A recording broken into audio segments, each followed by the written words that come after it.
So folks, welcome back to the Del Toro Life channel. I am doing a little bit of an intro for this video, but basically I will mention it again before the start of this video. This was done with Bonzeye, and we just kind of did a little bit of a reaction to Alana Hicks's short film called The Chicken. So that was, I believe, created in 2019 or began in 2019, I'm not too sure, but this is our reaction, me and Bonzeye 92. So Bonzeye is also a PNG YouTuber, and Alana is also from PNG as well, residing in Sydney. So check her out, check out her film Chicken, and this is our reaction to it. So our video, the one we did with Munchies, she saw the reel I shared and she liked it, and then I was like, oh, I think I've heard of this person, like I recognized the name. So I was like, oh, I'll just go and check it out and see who Alana Hicks was. Anyway, I went and looked her up, and then I was like, oh, she's a movie filmmaker as well. All right, cool. Then I found these articles like saying, oh, she directed this short film, she's from PNG, she lives in Sydney and stuff like that. So I was like, oh, that's interesting, because like maybe we can chat to her sometime, and I need to check out her short video. So yeah, just reached out to her, and she was like really open to show us the video, and she was like kind of like hesitant whether we'll react nicely to the positively or negatively to the video. So I mean, yeah. So like, one thing about reaction, my personal experience, some people don't react much, but they like, in their mind a lot's going on, even if they don't physically. Right. So yeah, I have done lots of reaction videos, as I'm sure you've seen with friends of mine. Yeah, some of them they just don't react. Right. Like, they're enjoying it, but it's like internally, right? Only after you get to see whether or not they. True. And the other interesting fact is the reason why I recognized the name was because I'd gone to school with her, like back in primary school in Mosby. Oh, back in Mosby, okay.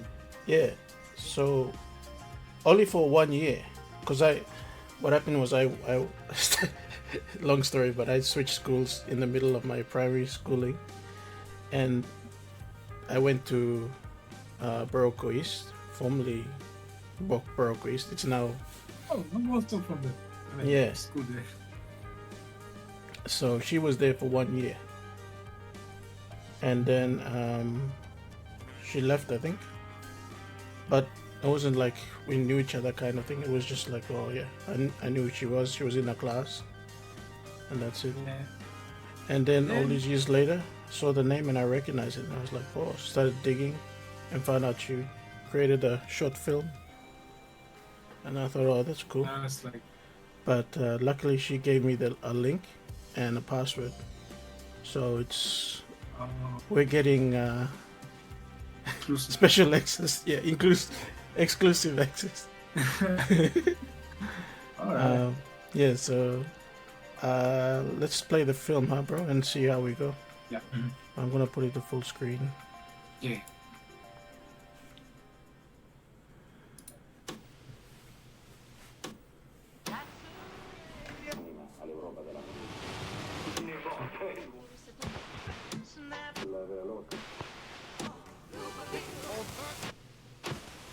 I have no context for this movie, man. Yeah. It's about. I like the PNG artifacts and the old school TV. That's an old school TV. Sure.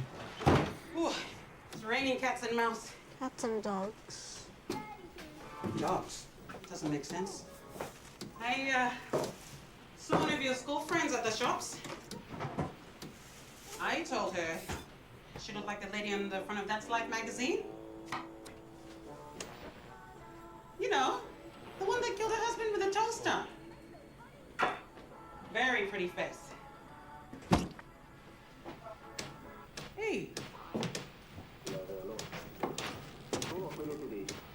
Oh yeah, what happened to your hair? Just. You don't like my hair? It's my hair, Mum. Come here. I Look him. want something. Bob. I'm trying Look to find him, something. please.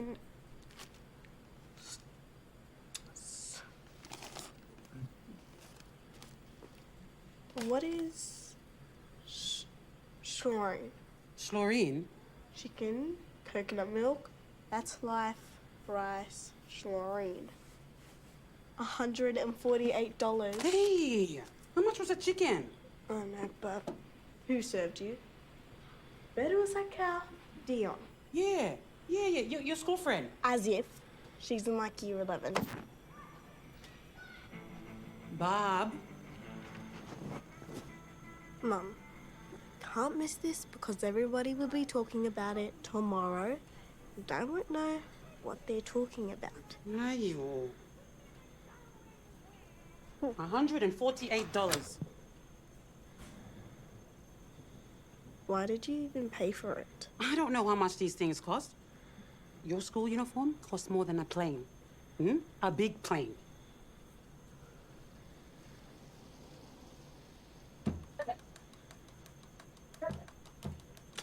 Aren't you honest?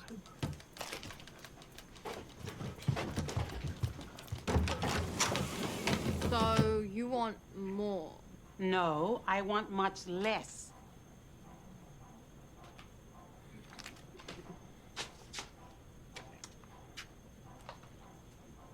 Hi, Dion. She didn't mean to buy any chlorine. We actually don't know what it is. Duh. You put it in your pool? And it's pronounced chlorine. The ch is a k. Oh, yeah. Right, cool. But we don't have a pool. Do I know you? Yeah, we go to the same school. No. Okay. Anyway, I think maybe you made a mistake. You can't get a refund. Hey, Piplabalus.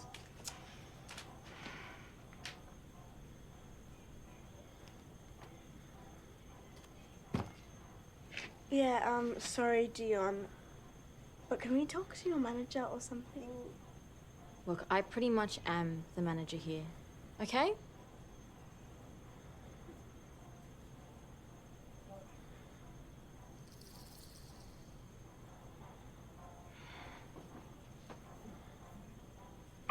Sherry to the front counter. Sherry, front counter. Good evening. How can I help you? Yes? This lady bought 15 kilos of chlorine. I did not. And now she wants a refund. Well, if you bring the chlorine back unopened, I'd be happy to offer you a store credit. Nashi pears are in season. They're an apple, but also a pear. Or Reef 15 sunscreen, coconut flavour. That's on sale for $6.99. Or my personal favourite, a revolutionary new kind of chip, Muncheros. Delicious. But we didn't even get any chlorine. Chlorine. And we don't need sunscreen. Can we just get our money back? We're kind of in a rush. Yes, my baby needs to go watch cartoons. Not cartoon. Simpsons. Okay, so you purchased it, but you didn't take it home. Yes. No. Look, it's the customer's responsibility to check purchases before leaving the store. How do I know your mother's not... She knows I didn't get it. Dion, do you remember selling a 15-kilo bucket of premium pool chlorine to this lady? My name is Rita. Well, I can't remember everyone who comes into the store, Shelley. It's so busy. That's right. Well, if Dion says she didn't sell it, I'm afraid that's that. Hey, you know me. I told you you look like the lady that killed her husband with a toaster, and you didn't even say thank you. I served a lot of people today, okay? Yeah? How many black people? Where are all the black people? I don't see any black people. Mum. She's probably never seen a black person before. Hey. I do know you. You're that year 7 chick who did the lame ass dance in the coconut bra. You're the sea monkey. And you're the cow monkey. Mum. Answer. It was good. Don't listen to them. Do you want to show them? Okay. Look, if you just return the chlorine, I can give you a store credit. You don't have it. She didn't buy it. We don't even have a pool. You don't have a pull. No. And how could she even lift it onto this counter? I'm sure it's not that heavy. Look, I'll show you. Just over here by the Mancheros. Just use my knees. Oh. Almost there. Just got.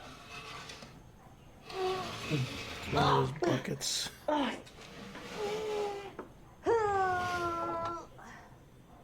God. Oh, I hurt my back.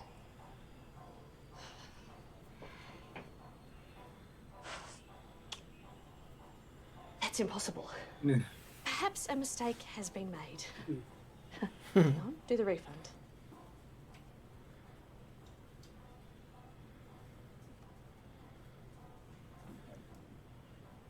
Theon. I have seen darkies before. On the Fresh Prince of Bel-Air, and that's way better than the Simpsons. What did you just say? I said, the Fresh Prince is way better than... The other thing. I'm going to report you to Ray Martin. Oh, oh no, no need for that. Do the refund, Dion. Fine, I'll do it. Wait, I was going to put it back in the safe, but I forgot. I'm not seeing you. Dion. Fire the Yeah. Also, she didn't get the chicken. Want him? You don't want him? My mother says that she is upset. Like, really, really upset. Yes, I understand completely. Dion, that chicken is coming out of your pay. Well, they got the chicken. My daughter said I did not get the chicken. Go get the chicken. Mm. Am now. Large one. Oh, and 2 packets of Mancheros. You'll love those.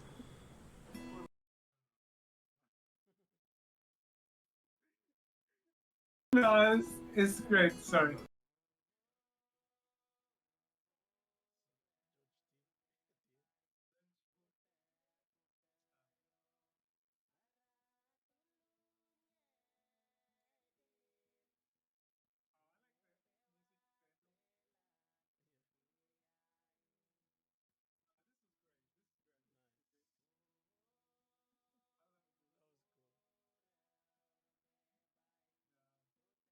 Yeah, I liked how she kept with the 90s feel. Got all the little trinkets from the 90s, like the fashion and everything.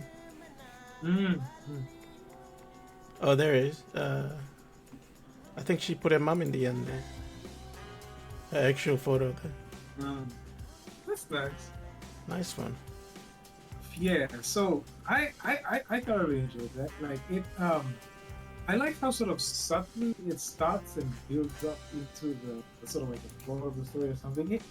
It definitely gave off the vibe of some, because I've seen other like small short films like this before. And this definitely comes off to me as like I like the pacing of it, like how it's slowly built up. It started with these character shots, sort of shows the different like artifacts and stuff, so you kind of get a sense of like who these two characters are. Right. The get-go, mom and daughter, their background, and then it just sort of builds from there. A little bit of an introduction to the characters at the start. Yeah. And then you develops like a story around the mother going shopping, getting the chicken. I was actually wondering what Schlorine was for a while. Me too, actually. I had no idea until they eventually said it. Yeah. I wasn't sure what direction the short film was going to take, which was actually something that I liked. I liked that I didn't immediately couldn't immediately tell where it was going. the direction of it. But then, like, sort of eventually when they wrapped around, they went to the store, then I could kind of tell, okay, so that's what this is gonna do. But it was nice. Like, it was nice that it just seemed kind of like a nice, genuine interaction. Like, these two actors are they're pretty good. They're pretty good. Yeah. Yeah, they acted their parts pretty decently too, so it seemed very nice watching. They have good like chemistry between the two. Yeah. And like, I should probably get the names, but the PNG lady for the mother was a good actress. I thought she did a good performance. So it's good to see PNG actors in there. And maybe the girl as well. Maybe she's half PNG. Yeah. I mean, you honestly can't really tell at that point. Yeah. I like the Simpsons thing, like because I remember Simpsons was still kind of a thing in like the early 2000s when I was young too. So I can imagine it being like. Oh, it was big, like when it first came out. It was. I was too young in the 90s. Yeah, you were still young. So like for us, it was like, I don't know what the equivalent is today. Like maybe like for you guys, maybe SpongeBob was big around that time. For you guys, it would be more like my generation, Ben 10 and Dragon Ball Z, and then later Naruto. Yeah. But the big cartoons for my days were Ben 10, Dragon Ball Z, and Naruto. So they were. I think before them, like SpongeBob was like global, basically, not just in America. Yeah. That type of like goofy sort of comedy type cartoon, and like. But I can kind of relate to this. The girl wanting to watch it because every day after school not after school, during school, everybody would just be talking about the next episode. And I was actually one of the unfortunate ones who didn't have Hytron, so I would have no idea what everybody's talking about. No. By default. Unless you went to their place or something. Yeah. Sometimes I go. Yeah, those are the only times I got to watch. The few times that I went to go to my friend's house. Yeah. So I think the character was based off of Alana herself, the filmmaker. So it'll be interesting to hear what she has to say and whether it was like she was taking bits and pieces of her childhood or her life and putting it into one short film, or was it an actual event that happened? But I'm thinking that it's like little bits and pieces. Maybe she felt some of that racism in school or whatever, and she just threw it in here. You know what I mean? So that'll be interesting. I wouldn't be surprised if, yeah. Like maybe this character in particular that we're looking at, the white girl in the store, maybe that could be loosely based on someone or an amalgamation of people. That's what some creatives tend to do. They either base it on one particular character or something. They like just make like an amalgamation. Yeah, that's it. Combine them into one obvious like villainous type character. Yeah. But and as for as for just to comment on it, I also like think the two Australian counterpart actors did a decent job. Yeah. At their parts. She was pretty convincing. The racist manager? Girl. Oh, the racist girl. Okay, yeah. And obviously the manager too, doing her thing. Typical saleswoman. Yeah. So yeah, like both of them did a fun job. Did what they were supposed to do. And like little things like when the mother said, "Oh, big blabalus," I was wondering what that meant. But it was like price of the plane. Yeah. I think was it like telling her we need to see the big boss or something like that? But that was over I here. assumed it was like referring to. Oh, what was it? Maybe What did you think it was? No, from my perspective, I thought she was referring to like because she mentioned it earlier when she was talking about the price of things. Right. And so I was associating Victor Ballas to be like, hey, when she was saying it earlier, it was like, hey, no, this cost a lot of money. Victor Ballas. Yeah. But then you see what you said kind of makes sense. I guess that's the problem with Pidgin. It can be easily interpreted either way. Yeah. This is the part here. Pretty much I'll just play this part again. With this reference, the first time we watched it, it just completely went over our heads. The big blabalus or big airplane reference.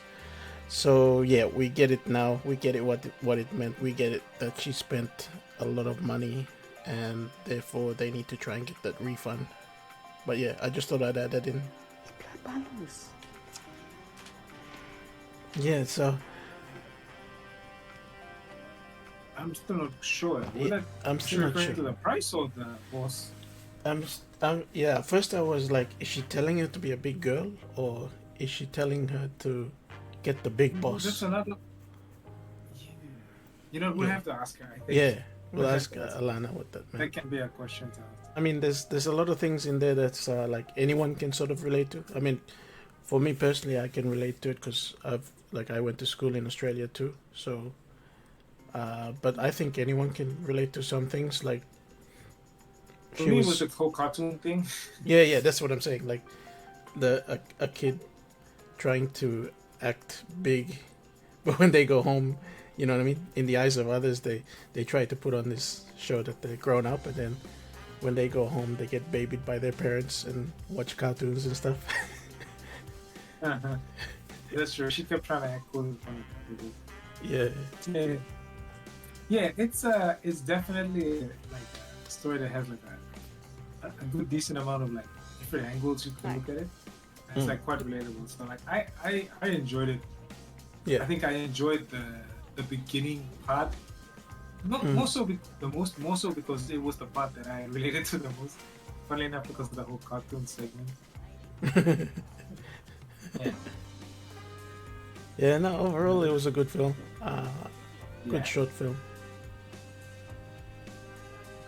That part where they looked down the hallway, I was waiting for the crickets chirping. Oh yeah. But they're not just crick. Yeah. So she did well with the sound and everything, you know,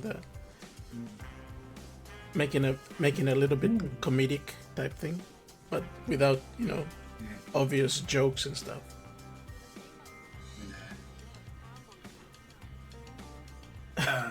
I like. Come on. I mean, as someone who's completely grown up in like Papua New Guinea, I mean, don't get me. I've met like white people and come across them before. Yeah, but like, it's when it's in our home territory. Yeah, you know, they don't come off that way. The way, whatever. I mean, I've had white people who are like a bit more liberal with their language and say certain things, but most of the ones that I've met are like was in a like on a friendly terms. Yeah. Like I've honestly never necessarily been like in a situation where I've had a racist. White, or maybe Asian, right. but white, no. Yeah. I mean, obviously I know that it exists, but like the particular like situation here where you have like someone of a different race being racist with you. I think I've only ever had that from Asians, but that's like there's a lot of them here. And sometimes you go to the store, they'll be unfair. I think I've witnessed that. Yeah. I can definitely, as far as like the message of the show though, I guess I get it. I mean, but not. It's not something that I can't really speak to it from the perspective of someone who's living in their land. Yeah, in their land. And not have the racism set at me. I'm sure it would feel completely different and much more isolating in that situation. But like here, it's like, even though that situation that happened there that I was talking about, that happened like, you know, like a bunch of Papua New Guinean people turned around and gave a look at it. The Asian shop owner and like, I realized what he said was messed up. Yeah. So from my perspective, like I have witnessed it. I have like felt it, that racism. So it does happen. It's like a subtle sort of racism, like I'm talking about. Yeah, very subtle in Australia especially, and it comes off like sometimes as a joke. They sort of do it like jokingly, say racist stuff. And then think maybe that's kind of a bit of a cover up, or it's a bit of makes them feel better. You know what I mean? If it's done in a joking way, sort of. But I definitely relate to that, as well. Like some instances where I would go into shops and you'd get watched more often or things like that, or you'd walk past a white lady with her handbag and she would grab at it just when you walk past her, as if to say that I was gonna snatch it or something like that. So there's little like subtle sort of racism that happens. So yeah. Oh, that's like, the painted lady's name, Wendy Mock. Yeah. So like for me, when it comes to like the racial things, so where I have come across like racism outside of just like in real life, online, but then like most of the people, so like for me, I don't play like games like COD and stuff like that, so it's not like the genuine, because like in COD people would just be racist, yeah, genuine on the backfoot, so I don't really think that counts necessarily. It's more like it's the culture of the game itself. Like, yeah, true. I'm a bit more like libertarian with my beliefs and stuff like that. I have friends who are of different ethnicities who I myself am openly racist to, and they're racist with like we'll have like racist banter jokes at each other. Yeah. Ourselves. Yeah. I think we all do. Yeah. There's that angle to it too as well, and that's something that I honestly would be sad if it was like completely taken away. That's true. That's true. So like I mean, it's obviously the bad side of it is really bad, but then like sometimes it's good to be able to talk to people and point out certain things, like make fun of and stuff. Like sometimes like you go to a comedic show and you hear a comedian and he's like making fun of another racist. I'm like, it's funny. So I don't want to completely end off by saying that like I'm completely against it. I think context matters. Right. Yes. And then at the same time, like context and like who the people that they're talking, if they're talking amongst themselves with just friends, like as long as everybody understands what's going on, it's said in good faith or something like that. But otherwise, so it definitely is context. It's a tough subject because you could. Like someone could not mean to be racist, and then someone can receive it as racist. So like, it's a really tough thing to sort of balance. But I guess if at any moment someone does feel offended, then maybe I don't know what the right thing would be to do. But obviously, it would be to speak up and say, "Hey, I feel like that was offensive," but then that kind of makes the whole situation awkward. You know what I mean? Like after that, whether they can be open again, because the other person who said the racist remark might shut down, in the close up again, instead of being open with the communication or something like that. You know what I mean? I'm just thinking like of that setting where you're in a party or something with friends, and then someone says something racist and then someone doesn't take it properly or takes offense to it. And I think sometimes they would just shut up and take it, which has happened a lot as well. And I'm like me personally, I've taken it and just shut up.